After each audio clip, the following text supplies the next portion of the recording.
हमारा PPV and FR act के बाद हमारा जो टॉपिक आता है वो है main functions of the authority. जो भी नई पौधों की प्रजाति है उनको अनिवार्य रूप से एसेंशियली डिराइव्ड वैरायटीज ईडीवी तथा विद्यमान प्रजातियों का रजिस्ट्रेशन करना सबसे पहला फंक्शन है अथॉरिटी का। सेकंड, जो भी रजिस्टर्ड प्रजाति है उनके गुणों का डेवलपमेंट करना, यानी कि जो भी उनमें पर्टिकुलर कैरेक्टरिस्टिक्स हैं जिनके लिए हम उनको रजिस्टर करा रहे हैं और उनका डॉक्यूमेंटेशन करना। थर्ड है नई पौधा प्रजातियों के लिए विशिष्टता, एक रूपता तथा स्थायित्व परीक्षणों के लिए दिशा निर्देश का विकास करना, कि यानी कि कौन कौन से नियम और गाइडलाइंस के तहत जो है उनको हम डिस्टिंक्टिवनेस, यानी कि वो कैसे नॉर्मल पौधों से अलग है, और यूनिफॉर्मिटी यानी कि वो कितने यूनिफॉर्म है, और उनकी स्टेबिलिटी डीवीएस जो ये है ये आपके इम्पोर्टेंट टर्म है। तो इसकी तहत जो परीक्षण होते हैं उनके लिए दिशा निर्देश जो हैं वो भी अथॉरिटी का मेन फंक्शन होता है। देन पौधों की जितनी भी प्रजाति हैं उनके लिए अनिवार्य सूची पत्रीकरण कैटालॉगिंग करना, और कृषक प्रजातियों को डॉक्यूमेंटेशन, इंडेक्सिंग और कैटलॉगिंग करना, नेशनल जीन बैंक की देखभाल करना। जो राष्ट्रीय जीन बैंक है हमारा, इसमें बहुत सारे पौधों की जो जर्म प्लाज्म है उनको सेव करके रखा जाता है, और ये बहुत सारे पर्पस के लिए ऐसा किया जाता है। पहला कि कोई भी एडवर्स कंडीशन अगर हमारे हम एटमॉस्फेयर में देखते हैं तो उस केस में क्या होता है, हम उस पर्टिकुलर स्पीशीज को सेव कर सकते हैं ताकि हम सूटेबल या फेवरेबल टेम्परेचर कंडीशंस आने पे हम वापस उनको फील्ड में ले जा सकें।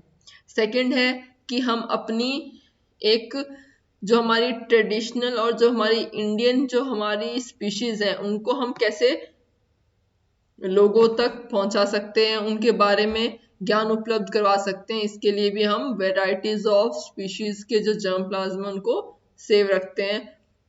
थर्ड है मेडिसिनल प्रॉपर्टीज होती हैं कई ऐसे पौधों की जो कि बहुत सारी बीमारियों को लड़ने में हेल्प करती हैं, तो ऐसी स्पीशीज को भी हम जीन बैंक के तहत सेफली प्रोटेक्ट करके रखते हैं। सेवंथ आपका पॉइंट है पौधा प्रजातियों के राष्ट्रीय रजिस्टर की देखभाल करना, यानी कि जितनी भी प्लांट वैरायटीज को हम संज्ञान में ले रहे हैं उनको हम रजिस्टर करना, यानी कि उनके कैरेक्टरिस्टिक्स से लेके उनके जर्म प्लाज्म तक सबकी सुरक्षा करना। देन कृषकों उनके समुदायों को मान्यता देना तथा पुरस्कृत करना जो आर्थिक पौधे हैं तथा उनके वन्य संबंधी जो जुड़े हुए पौधे हैं के जो पादप अनुवांशिक संसाधन यानी कि प्लांट जेनेटिक रिसोर्स है उनको संरक्षण देना, उनका सुधार करना और परीक्षण के कार्यों में जो भी लगे हुए हैं।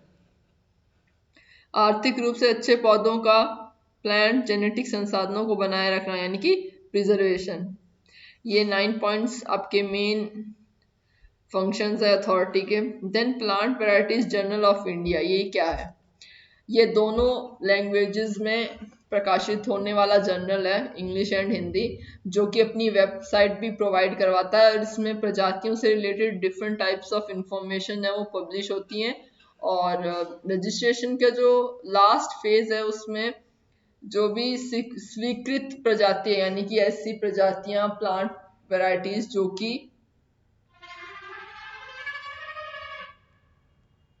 स्वीकृत यानी कि जिनके लिए अथॉरिटीज जो हैं वो लॉ पास कर देती हैं वो भी इस जर्नल में प्रकाशित होती हैं। Then a prize awarded by PPV and FR authority, कृषकों उनके समूहों को विशेष रूप से जो भी ग्रामीण एरिया या जो आदिवासी समुदाय हैं उनके फसलों को संरक्षण और डेवलपमेंट करने के लिए हर साल जो है पुरस्कार दिए जाते हैं। अवार्ड्स, रिवॉर्ड्स, रिकॉग्निशन की व्यवस्था जो है वो इस टेबल में आपके बताई गई है। पहला है पुरस्कार की जो श्रेणी है वो कौन सी है, कैटेगरी की कौन सी कैटेगरी में वो प्राइज जो है वो दिया जा रहा है, कितने नंबर संख्या कितनी है, वैल्यू एंड देन पर्पस क्या है अवार्ड देने का। पहला है आपका plant genome saviour community award दिया जाता है, इसमें 5 संख्या होती है और 10 लाख एक उदाहरण और स्मृति चिन्ह दिया जाता है। और कृषकों तथा आदिवासी समुदाय को उनके प्लांट जेनेटिक रिसोर्स के संरक्षण के लिए जो योगदान उन्होंने दिया है उसके लिए ये प्राइज दिया जाता है। सेकंड है plant genome saviour farmer reward संख्या 10, 1 लाख जो है वो उदाहरण के रूप में और स्मृति चिन्ह दिया जाता है। ये उन कृषकों के लिए होता है जो कि लैंड रेसेस और आर्थिक मूल्य के पौधों की जंगली जातियों के संरक्षण और विकास में काम कर रहे हैं। थर्ड है plant genome saviour farmer recognition, इसमें 20 संख्या 20 होती है, एक उदाहरण तथा स्मृति चिन्ह दिया जाता है और ये भी फार्मर्स के लिए होता है। देन है आपका a few definition related with PPV and FR. पहला है कृषक या किसान। तो पीपीवी एफआर एक्ट 2001 के अकॉर्डिंग एक इंडिविजुअल वह कृषक है जो कि अपनी भूमि या खेत में खुद खेती करके फसल उगाता है। सेकंड, वह अपनी भूमि या खेत में किसी अन्य व्यक्ति के द्वारा प्रत्यक्ष रूप से यानी कि डायरेक्टली वो क्या करता है, फसल का उत्पादन संबंधित जो भी कार्य है उनको कराकर फसल उगाता है। थर्ड है उपयोगी गुणों तथा अन्य पहचान के आधार पर किसी परंपरागत अथवा वन्य प्रजाति को स्वयं या किसी अन्य व्यक्तियों के साथ संरक्षित करता है, उसको उपयोगी बनाता है। तो इन तीनों केस में वो फार्मर कहलाएगा। कौन से एक्ट के अनुसार? 2001 का जो पीपीवीएफआर अधिनियम एक्ट जो है। सेकंड है वैरायटी, यानी कि जो पौधा है उसकी क्या वैरायटी है, उसकी कौन सी किस्म है, यानी कि जो बोटेनिकल कैटेगरी की जो लोएस्ट जो हमें ज्ञात श्रेणी है उसके अंतर्गत सूक्ष्म जीव के अलावा यानी कि जो भी माइक्रो ऑर्गेनिज्म है उनको छोड़कर नियमानुसार जो पौधे उनकी ग्रुपिंग की जाती है। पहला, ताकि एक समूह का प्रत्येक पौधा किसी भी दूसरे समूह के प्रत्येक पौधे से कम एक गुण या लक्षण उसके डिफरेंट हो, यानी कि जो दो पौधे हैं वो हर कैटेगरी के अलग अलग लक्षण रखते हो। सेकंड, प्रोपगेशन के बाद भी उस समूह के पौधों के गुण ना बदलें, मतलब माइक्रो प्रोपगेशन जो हमारी टेक्निक हमने बायोकेमिस्ट्री में पढ़ी थी जिसमें हम जर्म प्लाज्म ना लेके प्रोटोप्लाज्म और साइटोप्लाज्म इंक्लूडिंग न्यूक्लियस की टेक्निक से हम क्या करते हैं, एक पौधे का विकास करते हैं। तो उस केस में क्या हो, जो ओरिजिनल जो हमारा ग्रुप ऑफ प्लांट्स हैं उसके जो कैरेक्टरिस्टिक हैं वो ना बदलें। तो ये किस में आएगा, वैरायटी की कैटेगरी में हम इस पॉइंट को रखेंगे। देन है हमारा प्रोपिगेटिंग मटेरियल, यानी प्रजनन संबंधित जो भी पदार्थ है। पीपीवी और एफआर एक्ट के अनुसार पौधा स्वयं या उसका कोई भी एक पार्ट या उसका कोई सीड है उसके द्वारा हम उसकी पुनर्जनन रीजनरेशन को हम जारी कर रख सकते हैं, या फिर उसका जो क्लोन है यानी हूबहू जिसे हम कहते हैं उस क्लोन को हम क्या कर सकते हैं, उसी प्रकार का जो पौधा है हम वापस रिप्रोड्यूस कर सकते हैं, जो कि क्या कहलाता है, प्रोपगेटिंग मटेरियल कहलाता है। देन इसके अधीन जो भी संरक्षण देने के जो उद्देश्य हैं उनका जो रजिस्ट्रेशन कराने का क्राइटेरिया क्या है वो हम पढ़ेंगे। पहला, जो कि पेटेंट में भी हमने पढ़ा था, नोवेलिटी, यानी कि जो किस्म को हम रजिस्टर करा रहे हैं पौधे की प्रजाति को वो क्या होना चाहिए, उसके कैरेक्टरिस्टिक नोवल होने चाहिए, यानी कि पहला ऐसा कोई पौधा संज्ञान में ना हो जिसमें सेम लक्षण इस पौधे की तरह पाए गए हों। पहला नोवेलिटी में आएगा, कोई भी अभूतपूर्व या नवीन प्रजाति तब मानी जाती है जब उसका रजिस्ट्रेशन का जो एप्लीकेशन लेटर है उस तिथि पर उस प्रजाति का प्रजनन और फसल की कटाई से रिलेटेड जो भी मटेरियल है और ब्रीडर है या उसके जो भी सक्सेसर द्वारा उसकी कंसेंट ना हो तो विक्रय किया गया हो, और ना ही किसी प्रजाति का एक निश्चित समय, भारत में मोस्टली 1 साल होता है, विदेशों में वाइन तथा ट्रीज के लिए 6 इयर्स होता है, बाकी देशों में ये 4 वर्ष तक का होता है, और पहले तक इसका उपयोग किसी भी देश में ना भेजा गया हो करने के लिए, तो ये नॉवेल्टी के अंतर्गत आएगा। यानी कि ओवरऑल हम कह सकते हैं कि कोई भी उसका व्यापार ना किया गया हो या फिर उसका व्यावसायिक शोषण ना किया गया हो, तो वो नोवेल्टी में आएगा। देन है डिस्टिंक्टिवनेस। कोई भी नई प्रजाति है उसका डिस्टिंक्टिव वो तब मानी जाएगी जब कम से कम उसमें एक असेंशियल कैरेक्टर ऐसे पाए गए हों जो ये प्रजाति प्रताड़ना पत्र देने की तिथि पर किसी भी अन्य साधारण प्रजाति से डिफरेंट हो। फिर है यूनिफॉर्मिटी। यूनिफॉर्मिटी मतलब वह प्लांट या वह जो किस्म है वो तब यूनिफॉर्म कहलाई जाएगी जब उसमें जो एसेंशियल कैरेक्टर्स हैं वो उनमें क्या पाए जाए, समागता यानी कि यूनिफॉर्मिटी, यानी कि वह प्रजाति जिसके लक्षण प्रजनन प्रक्रिया के उपरांत समान या बहुत अधिक समान रहे, मतलब प्रोपगेशन प्रोसेस के बाद उसके जो लक्षण है वो चेंज ना हो, यूनिफॉर्म रहे, वैसे के वैसे रहे, तो वो क्वालिटी मानी जाएगी यूनिफॉर्मिटी। फोर्थ हमारा है स्टेबिलिटी। कोई नई प्रजाति स्थिर कहलाती है यदि उनके अनेक बार प्रजनन करने के बाद भी उसके आवश्यक लक्षणों में कोई परिवर्तन नहीं होगा, यानी कि अगर प्रोपगेशन के बाद ऐसी कुछ साइकिल्स होती हैं जिसमें उनका जर्म प्लाज्म चेंज हो जाए या वो ऐसी जो जीन है वो रिवर्ट कर जाए। जीन का रिवर्ट होना इसका मतलब जो फंक्शन एक पर्टिकुलर जीन है वो in the form of protein कर रही थी वो अब क्या हो रहा है, उसका प्रोटीन जो फंक्शन है वो बिल्कुल ही खत्म हो चुका है, तो उस केस में वो अनस्टेबल कहलाया जाएगा और वो स्टेबिलिटी में नहीं आएगा। तो जो हमारे ये तीन पॉइंट्स हैं, distinctiveness, uniformity and stability, DUS जिसे हम कह सकते हैं, ये तीनों ही क्या है, एक टेक्निकल मूल्यांकन है जिससे हम पता लगा सकते हैं कि कोई एक स्पीशीज है वो कितनी एफिशिएंट है for the registration of new plant species और वैरायटी।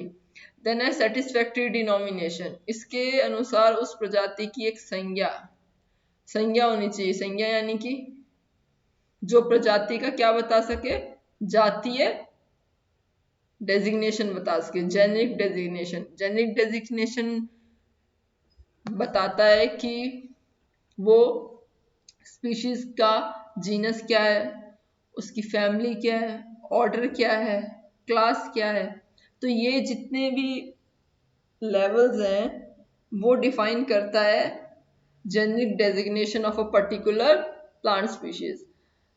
इसमें ध्यान रखने वाली ये बात है कि जब 21 मई 2007 को जब ये रजिस्ट्रेशन शुरू हुआ था हमारा PPV और FR एक्ट, इसमें वर्तमान यानी कि एट प्रेजेंट 57 अधिसूचित फसलों की प्रजातियों का आवेदन स्वीकार किया जा चुका है, जो कि हमने इससे पहले जब हमने PPR एक्ट पढ़ा था तब भी देखा था, जिनका विवरण है वो आगे दिया गया है, उनके बारे में बताया हुआ है। अब कुछ फसलें हैं जिनका पंजीकरण हुआ है, वो है wheat, black gram, green gram, chickpea, kidney bean, lentil, मेज, मूंग बीन, पर्ल मिल्ट, बीजन पी, राइस और सोरगम। इन सब का क्या हुआ है, पंजीकरण हो चुका है। देन डिनोमिनेशन, जिनके नाम से नई प्रजाति का रजिस्ट्रेशन नहीं हो सकता। पहला, यदि प्रजाति के वर्ग या श्रेणी में केवल अंकों का ही प्रयोग हुआ है या फिर उसके प्रजाति के वर्ग या श्रेणी के द्वारा उस प्रजाति की पहचान नहीं की जा सकती, यानी कि एक ऐसी स्पीशीज जिसकी हम अगर एंसेस्टर जर्म प्लाज्म या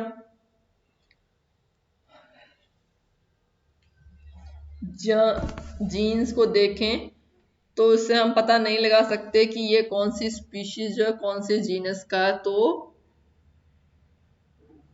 रजिस्ट्रेशन नहीं होगा। थर्ड है, अगर उसी वनस्पति उपजाति या उसके निकटतम संबंधी उपजातियों के प्रत्येक वर्ग या श्रेणी से भिन्न नहीं है, यानी कि ऐसी दो सब स्पीशीज जो कि आपस में डिफरेंट नहीं है in the form of their function, appearance और देयर मेडिसिनल वैल्यूज, तो भी उसका रजिस्ट्रेशन नहीं होगा। देन यदि प्रजाति के वर्ग या श्रेणी के द्वारा उस प्रजाति के लक्षणों या उसकी मूल्यों की पहचान में या उस प्रजाति के ब्रीडर से संबंधित भ्रम पैदा होता है। भ्रम पैदा होना इसका मतलब हो सकता है कि जो उसकी आइडेंटिटी है, उसकी पहचान है, उसमें क्या है, किसी तरह का कोई ऐसा कैरेक्टर्स है जो कि भ्रमित करता हो। फिफ्थ है, यदि प्रजाति के वर्ग या श्रेणी के कारण इसकी पहचान के विषय में भ्रम पैदा होता है, देश के नागरिकों के धर्म या सेंटिमेंट्स को हानि पहुंचती हो, ऐसे प्लांट्स को भी हम रजिस्टर नहीं करेंगे। देन है, अगर प्रजाति के वर्ग या श्रेणी के पूर्ण या आंशिक रूप से भौगोलिक नाम से बना हो या एम्बलम या name protection of improper use 1950 के अंतर्गत प्रोहिबिटेड हो, तो भी वो रजिस्टर नहीं होगा। इसके बाद नेक्स्ट हमारा पॉइंट है eligibility to be an applicant for protection of rights under PPVFR act 2001। तो कौन कौन से ऐसे एलिजिबिलिटी है जिसको हम देखते हैं। पहला, अपने आप को उस प्रजाति का ब्रीडर होने का दावा करता हो, उस प्रजाति के प्रजनन का उत्तराधिकारी हो, उस प्रजाति के प्रजनन का इस प्रकार का आवेदन पत्र देने के लिए असाइनी हो, या किसी किसान की ओर से प्रतिनिधित्व करने के लिए वह अधिकृत हो, तभी उसे protection of rights under PPFR act 2001 में एलिजिबल माना जाएगा।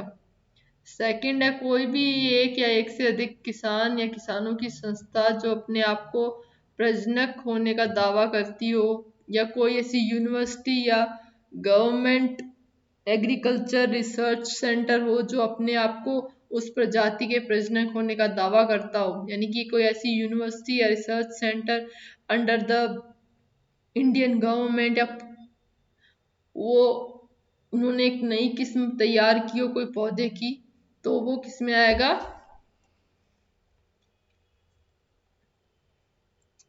इन रजिस्ट्रेशन की टर्म्स में वो अप्लाई कर सकता है। अब है requirements of presentation of seed of propagation material before registration, कि उस सीड में जो प्रोपगेशन मटेरियल चाहिए उनकी रिक्वायरमेंट्स क्या क्या है। पहला, पंजीकरण करने के लिए जो दिए गए बीज है उनके पूर्वज वंश क्रम के बीज, यानी कि जो उनके एंसेस्ट्रल जो जीन मैपिंग है वो पहले से हमें पता होनी चाहिए। सेकंड, अंकुरण प्रतिशत, यानी कि जो एंडोस्पर्म और जो फ्रूट बनने की प्रक्रिया है उसका परसेंटेज क्या है, बौद्धिक शुद्धता, पादप स्वच्छता मानक के आंकड़े क्या हैं। देन सैंपल, जो भी प्रजनन बीज है उसका सैंपल हमारे पास हो और बीज गुणवत्ता से संबंधित हमारे पास टेस्टिंग रिपोर्ट हो। Then procedure after procurement of seed sample by the authority, बीज की शुद्धता और उसके अंकुरण संबंधी जो भी परीक्षण है वो किया जाता है। उसके बाद बीज के प्रतिदर्श को दो भागों में बांटा जाता है, एक भाग को DUS के परीक्षण के लिए परीक्षण केंद्र भेजा जाता है और दूसरे को उसके संरक्षण की पूरी अवधि तक रजिस्टर्ड जो भी प्रजातियां हैं उसके बीज प्रतिशत सैंपल है उसको रखने के लिए नेशनल जीन बैंक में उसको रखा जाता है। उसके बाद है एग्जाम्पशन अंडर PPV और FR, मतलब इसके अंतर्गत कई छूट मिली हुई हैं किसानों को और रिसर्चर्स को, तो वो क्या क्या है। पहली है, अधिनियम के अंतर्गत किसानों को जो भी प्रोटेक्टेड बीज है उनकी उपज को उपयोग करने, बेचने, बीज को दोबारा बोने, विनिमय करने तथा बंटवारा या भागीदारी करने की छूट दी जाती है।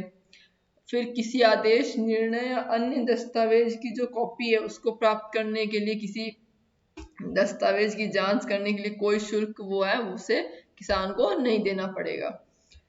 देन रिसर्चर्स को क्या छूट मिली हुई है। पहला, कि वे प्रयोग करने के लिए जो भी पंजीकृत प्रजाति हैं उसके बीज का उपयोग कर सकते हैं, तथा दूसरी प्रजातियों को उत्पन्न करने के उद्देश्य से उस रजिस्टर्ड प्रजाति को उत्पन्न की जाने वाली प्रजाति के इनिशियल सोर्स ऑफ जो है उसके रूप में भी उसे प्रयोग कर सकते हैं। सेकंड, इन रिसर्चर्स को भी इन कार्यों के लिए शुल्क नहीं देना पड़ता। दूसरी प्रजातियों के सृजन के लिए मूल प्रजाति के जो सोर्स है उसके रूप में उसके उपयोग से संबंधित जो भी प्रक्रिया उसमें कोई शुल्क जो है, यानी कि जितनी भी न्यायिक प्रक्रिया है उसमें शुल्क देने की आवश्यकता नहीं है। अब भारत में जो PPFBFR जो एक्ट है उसके अनुसार प्रजातियों के 4 टाइप्स मेंशन्ड है। पहला है फार्मर्स वैरायटी, दूसरा है extent variety, essential derived variety और ट्रांसजेनिक वैरायटी। ये जो 4 हैं आपके एग्जाम पॉइंट ऑफ व्यू से बहुत इंपॉर्टेंट है। पहला हम पढ़ेंगे फार्मर्स वैरायटी। ये ऐसी प्रजातियां होती हैं जो बहुत अधिक समय से बोई जा रही हैं। इनका कृषकों को इनके विषय में प्राप्त ज्ञान होता है पहले से, तथा प्राय इन्हीं की खेती की जाती है। कृषक प्रजातियों का आवेदन जो है वो पंजीकरण शुल्क वो माफ होता है। देन विद्यमान प्रजाति एक्सटेंट वैरायटी है।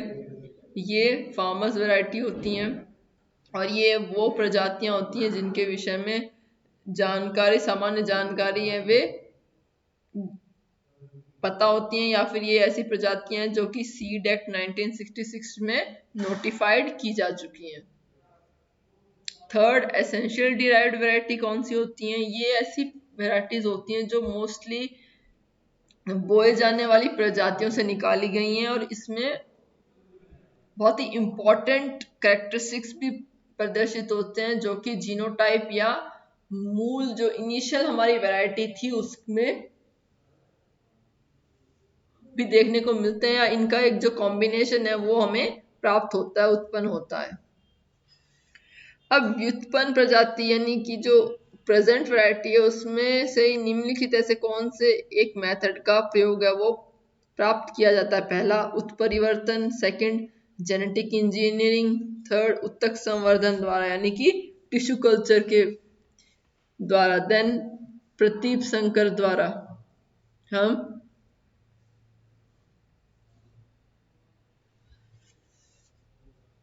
इनका प्रयोग कर सकते हैं। देन ट्रांसजेनिक वैरायटी, ये क्या होती हैं? ट्रांसजेनिक वैरायटी ऐसी प्रजातियां होती है जिसमें एक से या एक अधिक से जो जीन है वो आर्टिफिशियली इंसर्ट किए गए होते हैं और इनका जो पॉलिनेशन है वो प्राप्त नहीं किया जाता, यानी कि जो पॉलिनेशन जो हमारे इंसेक्ट्स, बटरफ्लाईज, बर्ड्स करते हैं इनके द्वारा नहीं किया गया होता, बल्कि इनको हम आर्टिफिशियली इंसर्ट करते हैं। अब बात करते हैं types of varieties eligible for registration under PPVFR act. Micro organism के अलावा पौधों का वह ग्रुप जो निम्नतम स्तर के एकल वनस्पतिक बोटानिकल टॉक्सिन में आता हो तथा पहला पौधों के उसी समूह के किसी पौधे के किसी जीनोटाइप द्वारा उत्पन्न लक्षणों को प्रदर्शित करता हो या प्रभाषित करता हो। दूसरा, पौधों को किसी दूसरे समूह के में कम से कम एक लक्षण द्वारा पहचाना जा सके। थर्ड, प्रोपगेशन के लिए उपयोगी होने की दृष्टि से एक यूनिट माना जाता हो और प्रोपगेशन के बाद बदला ना गया हो, यानी कि जो उसका जीन जर्म प्लाज्म है वो वैसा का वैसा रहे। और किसी भी प्रकार की प्रजाति जो भी एक्सटेंट वैरायटीज है या एसेंशियली डिराइव्ड वैरायटी है, ट्रांसजेनिक वैरायटी है, फार्मर्स वैरायटी है, उनकी मटेरियल वो रखता हो। फिर इसके कौन कौन से अधिकार हमें प्राप्त होते हैं इस एक्ट के तहत? पहला है farmers right, researchers right, breeders right और कम्युनिटी राइट। ये आपका chapter exam point of view से बहुत इंपॉर्टेंट है क्योंकि ये आपके कहीं ना कहीं एग्रीकल्चर से रिलेशन रखता है और ये आपके बहुत मायनों में ज़रूरी है कि आप इस चैप्टर को उसी वे में याद करें। पहला है कृषक प्रजाति को विद्यमान प्रजाति के रूप में पंजीकृत कराया जाता है, किसके तहत? फार्मर्स राइट के तहत। दूसरा, कृषक को स्वयं के द्वारा खोजी या विकसित की गई जो प्रजाति है उसको उसी प्रकार संरक्षण देने तथा रजिस्टर कराने का अधिकार प्राप्त होता है। जैसे किसी ब्रीडर को अपनी प्रजाति को संरक्षण देने का अधिकार प्राप्त होता है, वैसे ही कोई भी कृषक है वो अपने खेत की पैदावार है वो इस एक्ट के अधीन संरक्षित प्रजाति के बीज को कर सकता है, उसी प्रकार बचा कर रख सकता है या उपयोग में ला सकता है या उसकी बुआई कर सकता है, उसकी वापस बुआई कर सकता है, एक्सचेंज कर सकता है, शेयर कर सकता है, और जो कि इस अधिनियम में लागू होने से पहले कर सकता था। लेकिन किसी भी प्रजाति को ब्रांडेड बीज की बिक्री नहीं कर सकता जो उस प्रजाति के में एक्ट के अंतर्गत सुरक्षित है। पहला, यदि उसके बाद अगर नेक्स्ट पॉइंट हम देखें तो यदि कोई प्रजाति है उसका अगर हम नॉन परफॉर्मेंस न दें तो नियमानुसार उसकी जो क्षतिपूर्ति है वो हमें प्राप्त करने का हम अधिकार, यानी कि हमें उसमें कंपनसेशन मिलेगा। फिफ्थ, इसमें इस एक्ट के अंतर्गत कोई भी अथॉरिटी है उसका रजिस्ट्रेशन या ट्रिब्यूनल या उच्च न्यायालय में मुकदमा दायर करता है तो उसका कोई भी शुल्क में नहीं देना पड़ेगा। देन कृषक आर्थिक दृष्टि से महत्वपूर्ण भू प्रजातियों तथा उनके वन्य संबंधियों के जो पादप अनुवांशिक संसाधनों हैं उनके संरक्षण के लिए मान्यता दिए जाने या फिर पुरस्कृत किए जाने का योग्य अगर वो है। फिर है रिसर्चर्स राइट। पहला हमारा कौन सा था? Farmers right, then researchers right. प्रयोग या अनुसंधान जो भी रिसर्च है उसके लिए कोई भी रिसर्चर किसी भी ऐसी प्रजाति का उपयोग कर सकता है जो उस एक्ट के अंतर्गत रजिस्टर की गई हो, और चाहे वह प्रयोग किसी अन्य प्रजाति के विकसित करने के लिए शुरू में उस स्रोत के रूप में हो तो भी वह राइट उसे मिलेगा, लेकिन उस सामग्री को बार बार उपयोग करने के लिए उसे अनुमति जो है वो रजिस्टर्ड प्रजनक से लेनी पड़ेगी।